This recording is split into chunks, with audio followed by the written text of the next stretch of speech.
Salam buat kita semua. Bapak, Ibu, saudara-saudari yang terkasih dalam nama Tuhan kita Yesus Kristus. Puji dan syukur kita ucapkan kepada Tuhan yang Maha Kuasa atas penyertaan dan bimbingannya dalam hidup kita hingga pada saat ini kita masih memperoleh kesehatan. Pada saat ini kita akan melakukan kebaktian keluarga. Oleh karena itu, sebelum kita memulai kebaktian keluarga kita pada malam hari ini, mari kita terlebih dahulu merendahkan diri di hadapan Tuhan. Kita berdoa dalam hati masing-masing.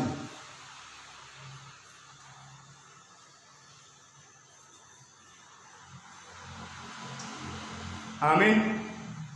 Kita bernyanyi.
Di dalam nama Allah Bapa dan nama anaknya Tuhan Yesus Kristus dan nama Roh Kudus yang menciptakan langit dan bumi. Amin. Terimalah hikmat dan pengertian yang benar sehingga hidupmu layak di hadapannya serta berkenan kepadanya dalam segala hal, dan kamu memberi buah dalam segala pekerjaan yang baik dan bertumbuh dalam pengetahuan yang benar tentang Allah. Beribadahlah kepada Tuhan dengan sukacita. Datanglah ke hadapannya dengan sorak-sorai. Haleluya. Marilah kita berdoa. Ya Tuhan Allah yang Maha Kuasa, Engkau adalah sumber penghiburan bagi orang yang berduka cita, dan Engkau adalah sumber kekuatan bagi yang lemah. Kasihanilah kami. Tataplah orang yang berduka cita dan kena pencobaan. Dengarlah jeritan mereka dan bebaskan mereka dari penderitaannya, supaya mereka melihat dan mengenal bahwa Engkau adalah pertolongan, perlindungan, dan pemelihara pada waktu penderitaan. Di dalam Yesus Kristus Tuhan kami. Amin. Epistel untuk kita pada kebaktian keluarga kita malam ini adalah yang tertulis pada kitab 2 Samuel pasal 9 ayat 1 sampai 8. Mari kita baca bersama-sama. Daud dan Mefiboset. Berkatalah Daud, masih adakah orang yang tinggal dari keluarga Saul? Maka aku akan menunjukkan kasihku kepadanya oleh karena Yonatan. Adapun keluarga Saul mempunyai seorang hamba yang bernama Ziba. Ia dipanggil menghadap Daud. Lalu raja bertanya kepadanya, "Engkaukah Ziba?" Jawabnya, "Hamba Tuanku." Kemudian berkatalah raja, "Tidak adakah lagi orang yang tinggal dari keluarga Saul? Aku hendak menunjukkan kepadanya kasih dari Allah." Lalu berkatalah Ziba kepada raja, "Masih ada seorang anak laki-laki Yonatan yang cacat kakinya." Tanya raja kepadanya, "Di manakah dia?" Jawab Ziba kepada raja, "Dia ada di rumah Makir dan Amiel di Lodeba." Sesudah itu Raja Daud menyuruh mengambil dia dari rumah Makir bin Amiel dari Lodeba. Dan Mefiboset bin Yonatan bin Saul masuk menghadap Daud. Ia sujud dan menyembah. Kata Daud, "Mefiboset." Jawabnya, "Inilah hamba Tuanku." Kemudian berkatalah Daud kepadanya, "Janganlah takut, sebab aku pasti menunjukkan kasihku kepadamu oleh karena Yonatan ayahmu. Aku akan mengembalikan kepadamu segala ladang Saul, nenekmu, dan engkau akan tetap makan seimbang dengan aku." Lalu sujudlah Mefiboset dan berkata, "Apakah hamba ini sehingga engkau menghiraukan anjing mati seperti aku?" Demikian firman Tuhan. Berbahagialah orang yang mendengar firman Allah serta dapat memeliharanya. Amin. Kita bernyanyi.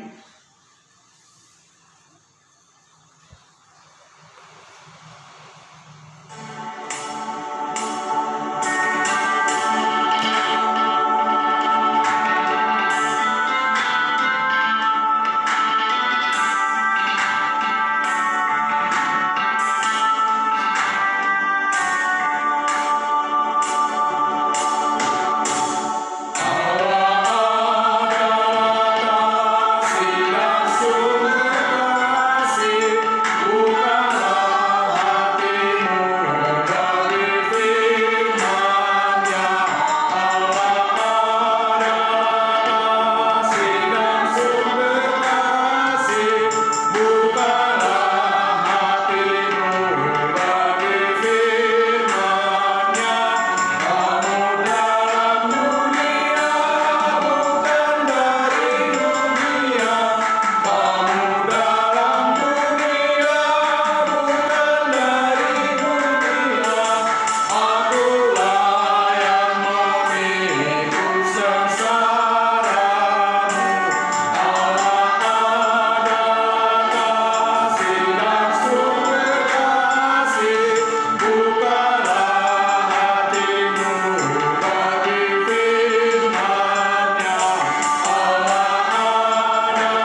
Ya Allah Bapa kami, Allah yang penuh kasih,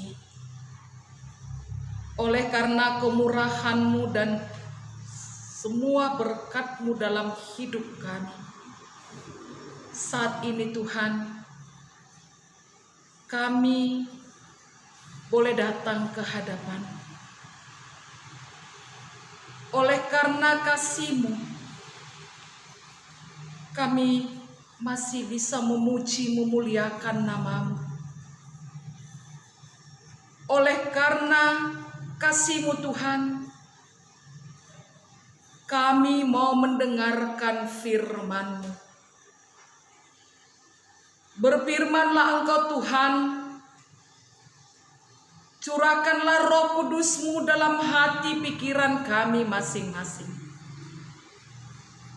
agar kami mengerti firman-Mu dan kami dapat melakukannya. Di dalam nama Yesus Kristus kami berdoa dan mengucap syukur. Amin. Saudara-saudara yang terkasih di dalam nama Yesus Kristus Tuhan, kita bersukacita karena Tuhan masih mengizinkan kita untuk menikmati firman-Nya saat ini. Kita boleh beribadah di rumah kita masing-masing. Saat ini yang menjadi renungan buat kita yang tertulis di dalam kitab Injil Lukas pasal yang ke-14 ayat yang ke-12 sampai dengan ayat yang ke-14. Demikian firman Tuhan. Dan Yesus berkata juga kepada orang yang mengundang Dia, apabila engkau mengadakan perjamuan siang ataupun perjamuan malam, janganlah engkau mengundang sahabat-sahabatmu, atau saudara-saudaramu, atau kaum keluargamu, atau tetangga-tetanggamu yang kaya, karena mereka akan membalasnya dengan mengundang engkau pulang, dan dengan demikian engkau mendapat balasnya. Tetapi apabila engkau mengadakan perjamuan, undanglah orang-orang miskin, orang-orang cacat, orang-orang lumpuh, dan orang-orang buta. Dan engkau akan berbahagia, karena mereka tidak mempunyai apa-apa untuk membalasnya kepadamu. Sebab engkau akan mendapat balasnya pada hari kebangkitan orang-orang benar. Demikian firman Tuhan. Saudara-saudara yang terkasih dalam Yesus Kristus Tuhan, ketika Yesus berada di rumah pemimpin Farisi yang saat itu bersama-sama dengan Dia, pada situasi itu Yesus memberikan suatu pola yang baru, yang sangat-sangat berbeda dengan cara hidup mereka. Ada beberapa hal yang diubah oleh Yesus terhadap pola pikir orang Farisi saat itu. Yang pertama, kita melihat bagaimana Yesus sangat peduli terhadap orang yang sangat menderita. Dia mengesampingkan sesuatu yang membuat dia mungkin seolah-olah terganggu, tetapi oleh karena belas kasihannya, itulah yang dilakukan oleh Yesus ketika ada seorang yang sakit datang menghampirinya.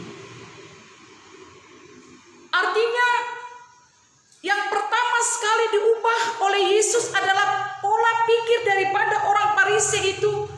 Bagaimana menunjukkan kasih-Nya dalam situasi apapun yang tidak dibatasi oleh kondisi apapun. Karena memang kasih itu harus diterapkan di mana saja. Yang kedua, saudara yang terkasih, pada saat itu juga Yesus memberikan sesuatu apa yang harus mereka kerjakan ketika mereka datang ke suatu pesta jamuan. Karena Yesus tahu dalam kehidupan mereka selalu ingin terhormat, mereka selalu ingin lebih dihormati, disegani, dan mereka selalu diistimewakan. Itu yang sering terjadi. Makanya Yesus berkata, ketika engkau masuk ke dalam suatu pesta, maka duduklah di tempat yang paling belakang. Artinya di situ juga mengubah pola pikir mereka.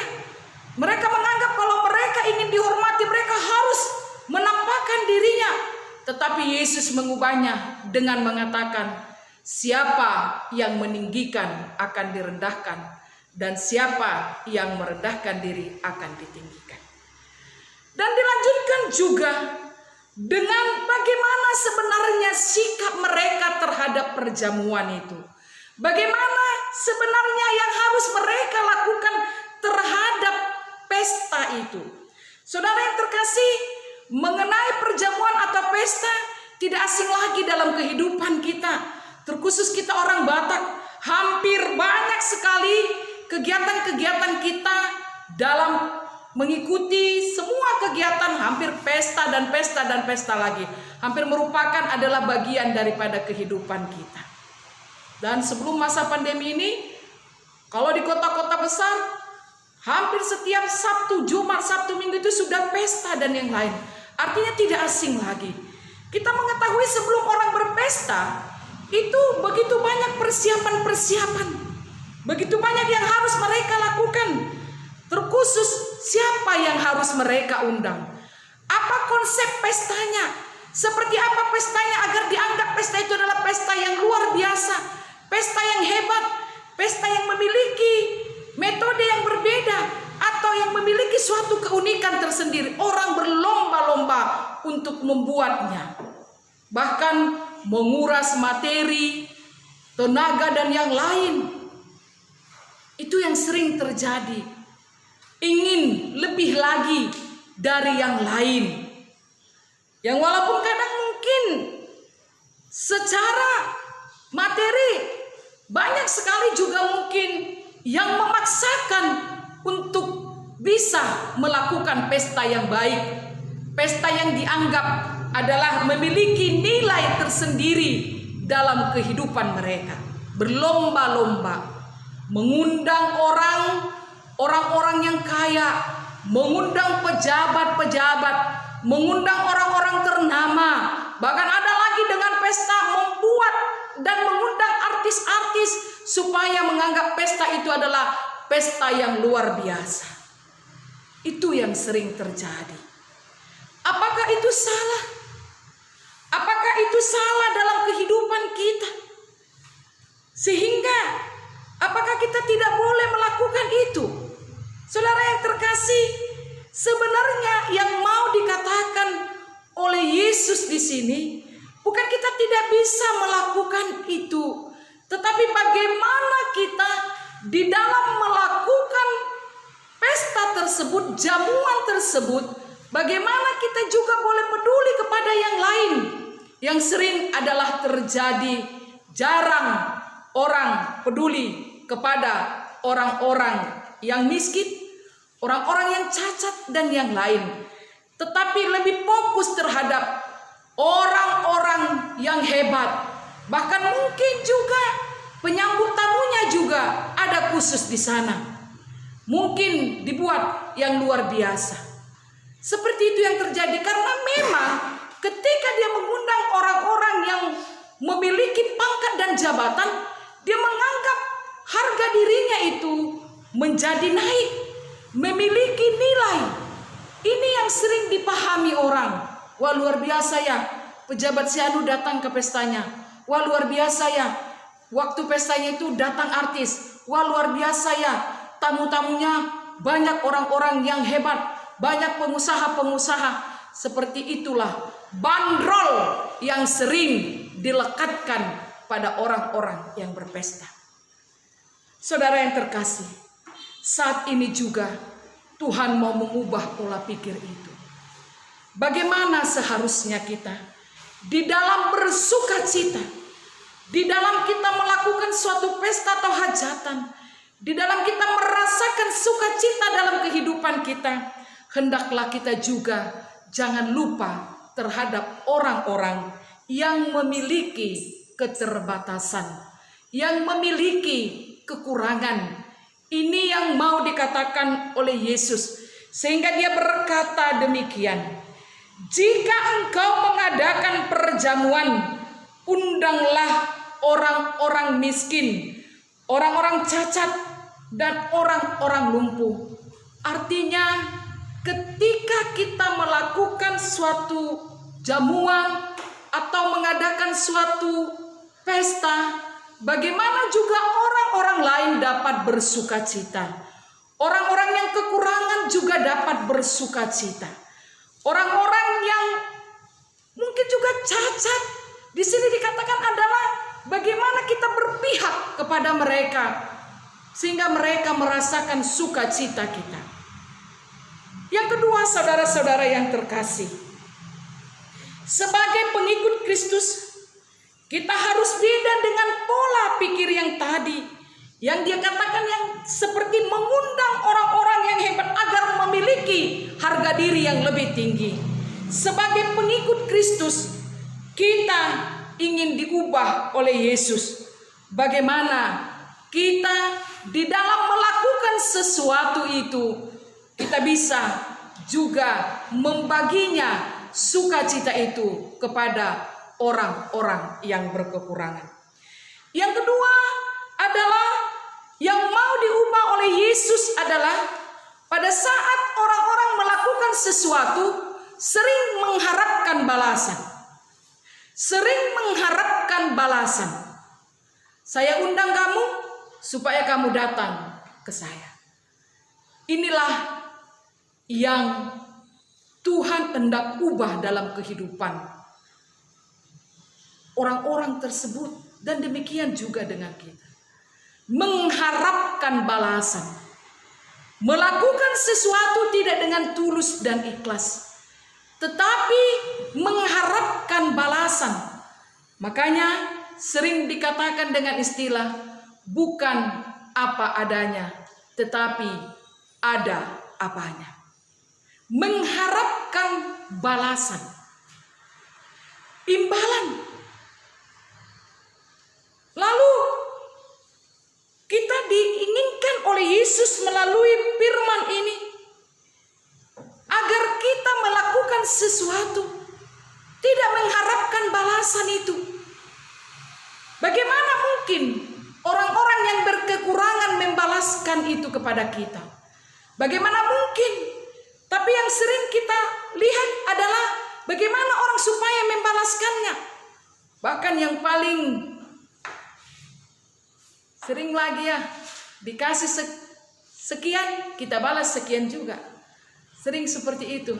Nasau doi let tuau, nasau mau let tu ibana. Wah, sepertinya hukum pembalasan ya, yang sering kita dengar. Si soli-soli doi na uhum, siada parido gogo. Seperti suhat-suhat atau ukuran apa yang diberikan, harus itu yang kita dapatkan. Ketika itu tidak terjadi, kita sering kecewa. Saudara yang terkasih, ini yang Tuhan inginkan dari kehidupan kita. Melakukan dengan tulus. Di dalam sukacita kita itu, di dalam hajatan kita itu, di dalam pesta kita, di dalam pekerjaan-pekerjaan kita, bagaimana juga kita tidak mengharapkan balasan dari orang-orang yang kita mungkin tolong, yang kita undang dan yang lain lagi. Tapi kita diinginkan melakukannya dengan tulus. Melakukannya dengan tulus. Tanpa ada embel-embel di belakangnya. Agar kita bersukacita. Kenapa kita harus melakukan itu? Tuhan mau mengingatkan kita. Karena kita pun sebenarnya adalah sama di hadapan Tuhan. Inilah poin yang ketiga. Tidak membeda-bedakan orang. Kalau mungkin dalam kehidupan kita sehari-hari ada istilah strata. Strata itu sudah dihapuskan, itu semua sama. Tidak ada lagi orang Yahudi, tidak ada lagi orang Yunani, semua sama sudah di hadapan Tuhan. Tapi dalam kehidupan kita itu masih sering. Itu kaum elit, kaum sosialita. Itu adalah orang-orang yang memiliki kedudukan dan yang lain. Sering kita membuat penyekat-penyekat terhadap nilai kemanusiaan itu sendiri. Sering sekali itu terjadi. Berteman kepada orang-orang yang selevel. Kalau tidak selevel, maka dikatakan enggak level ya. Sering seperti itu.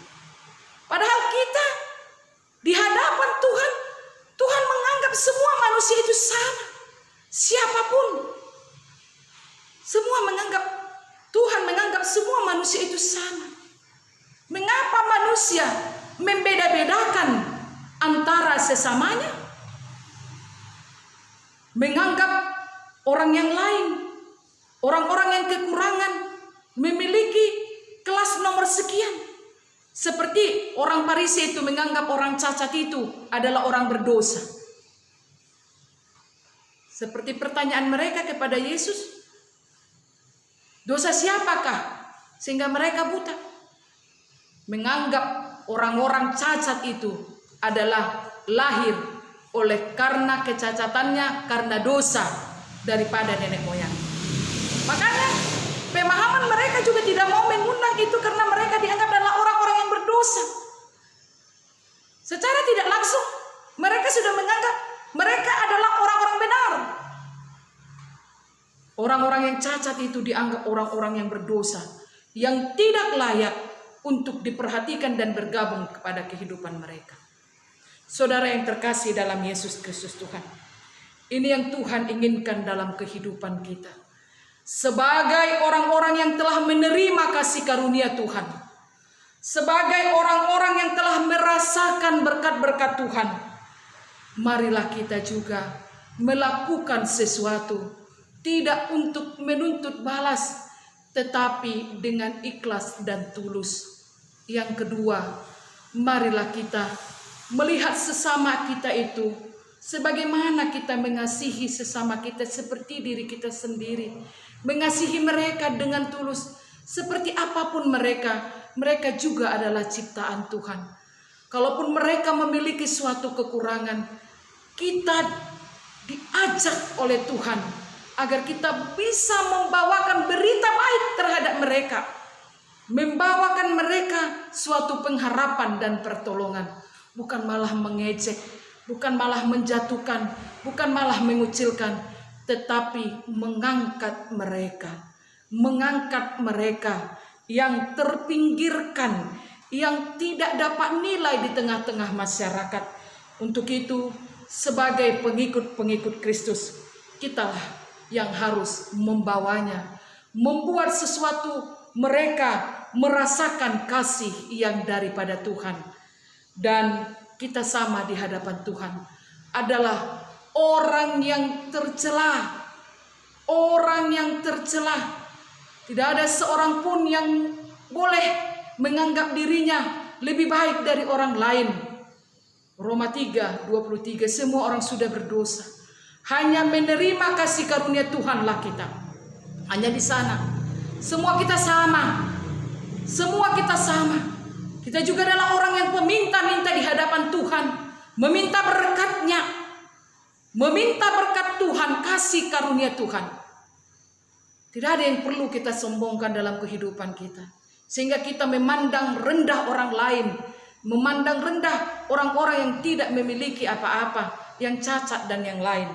tapi kita diajak untuk boleh memberikan yang terbaik dalam kehidupan mereka, mengasihi mereka dengan luar biasa.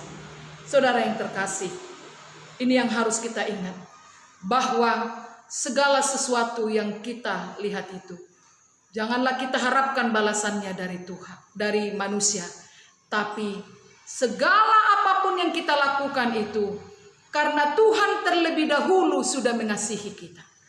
Karena Tuhan telah lebih dahulu memberikan yang terbaik bagi kita. Makanya dikatakan, pada hari kebangkitan orang-orang benar, kamu akan menerima balasannya. Di sana kelak, bukan di dunia ini. Sekalipun mungkin sering kita merasa kecewa, saya sudah berbuat yang terbaik dan yang lain, tapi tidak dibalaskan. Karena memang perbuatan baik yang kita lakukan, karena kita sudah menerima kebaikan dari Tuhan. Karena kita sudah menerima anugerah daripada Tuhan.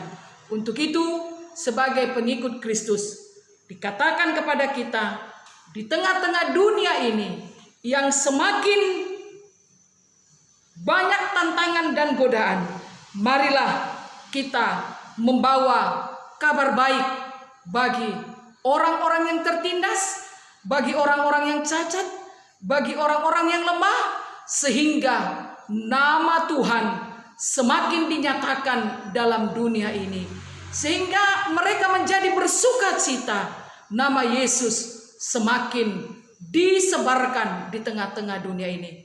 Mari kita angkat pujian buat Tuhan dari Kidung Jemaat nomor 432.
Kita diajak oleh Tuhan untuk memberitakan tahun rahmat Tuhan. Diajak oleh Tuhan untuk melakukan tugas yang mulia, yaitu menyampaikan kabar baik bagi orang-orang yang tertindas, orang-orang yang tertawan, orang-orang yang cacat, orang-orang yang miskin. Karena kita telah merasakan kasih karunia Tuhan yang luar biasa. Marilah kita berdoa.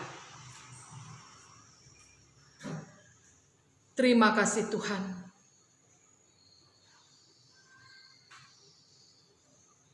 Kasih-Mu dalam kehidupan kami begitu besarnya. Engkau mengangkat kami dari keberdosaan kami sehingga kami memiliki nilai, sehingga kami layak disebut sebagai anak-anak-Mu. Saat ini Tuhan, firman-Mu mengajak kami sebagai orang yang percaya kepadamu. Kami memiliki tugas, tanggung jawab di tengah-tengah dunia ini, agar tetap melakukan yang baik, agar tetap Tuhan peduli kepada orang-orang yang memiliki keterbatasan, baik fisik, mental, dan materi. Saat ini Tuhan, kami memohon, inilah kami, pakailah kami Tuhan, dan kuatkan kami untuk boleh melakukan tugas tersebut. Ketika kami mampu melakukan suatu pekerjaan atau mampu menolong orang lain, biarlah Tuhan kami melakukannya dengan tulus, mengingat akan kasih-Mu yang luar biasa, yang tidak dapat kami bayar dengan apapun. Biarlah kami didorong oleh pengenalan akan kasih-Mu dalam hidup kami, sehingga di antara kami sesama manusia juga kami akan memperlakukannya dengan mengasihi mereka seperti diri kami sendiri.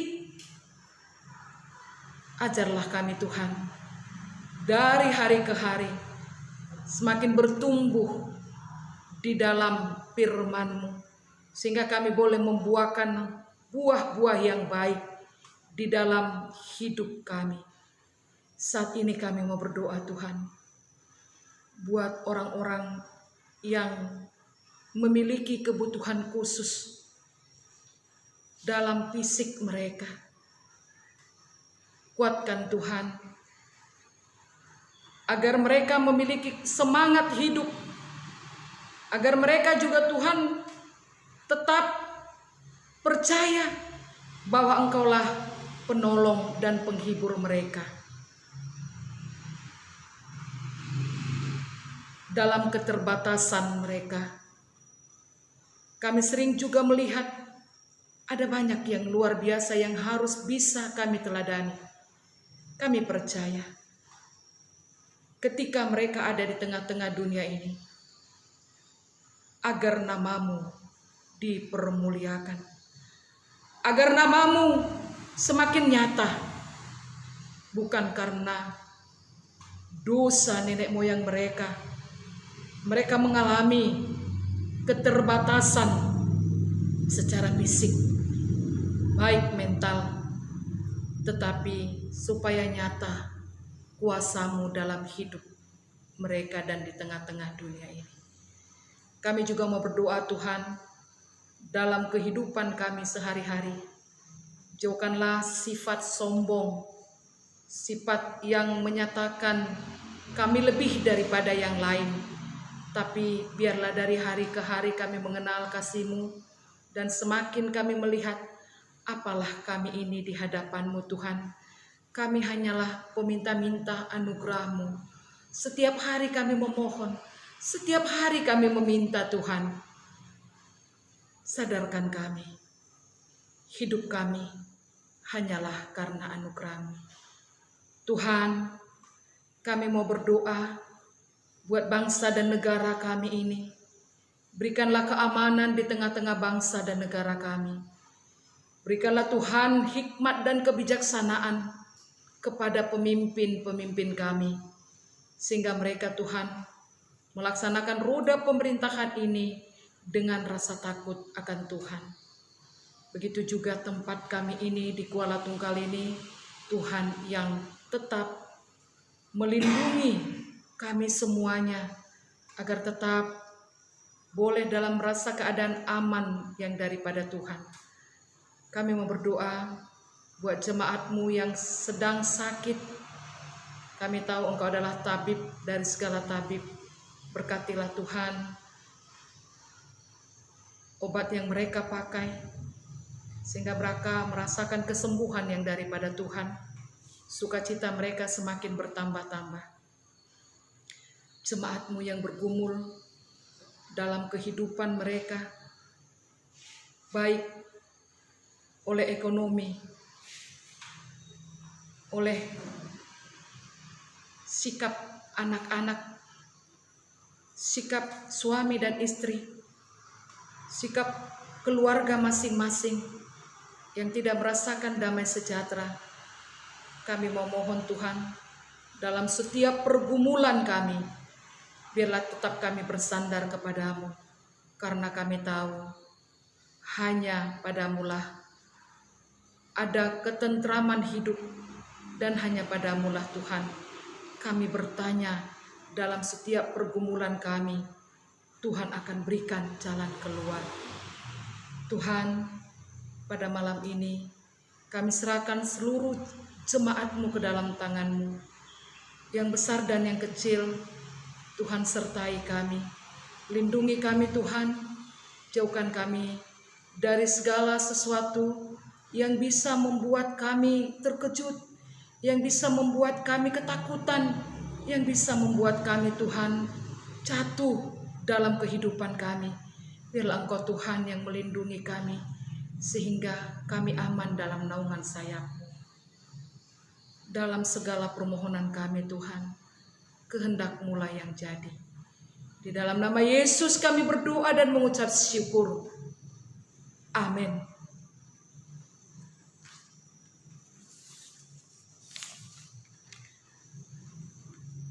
Mari kita bernyanyi dan kita mengumpulkan persembahan.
Marilah kita berdoa untuk menyerahkan persembahan kita kepada Tuhan. Ya Allah Bapa kami yang di sorga, kami mengaku bahwa Tuhan adalah sumber dari segala karunia yang melimpah dalam kehidupan kami masing-masing. Sebahagian daripada karunia itu kami serahkan kembali sebagai persembahan kepada Tuhan. Terimalah dan berkatilah persembahan umat-Mu ini, agar dapat kami pergunakan untuk pekerjaan dan pelayanan kerajaan Tuhan di dunia ini. Bukalah hati kami untuk mengenal betapa banyak berkat dan karunia yang kami peroleh dari Tuhan, supaya kami senantiasa bersyukur kepada-Mu di dalam nama Yesus Kristus Tuhan kami. Amin. Mari kita sama-sama berdoa dalam doa Bapa kami. Bapa kami yang di sorga, dikuduskanlah nama-Mu, datanglah kerajaan-Mu, jadilah kehendak-Mu di bumi seperti di sorga. Berikanlah kami pada hari ini makanan kami yang secukupnya, dan ampunilah kami akan kesalahan kami, seperti kami juga telah mengampuni orang yang bersalah kepada kami. Dan janganlah membawa kami ke dalam pencobaan, tetapi lepaskanlah kami daripada yang jahat, karena Engkau yang mempunyai kerajaan, dan kekuasaan, dan kemuliaan sampai selama-lamanya. Amin. Anugerah Tuhan kita Yesus Kristus, kasih setia Allah Bapa dan persekutuan Roh Kudus, itulah yang menyertai kita semuanya. Amin.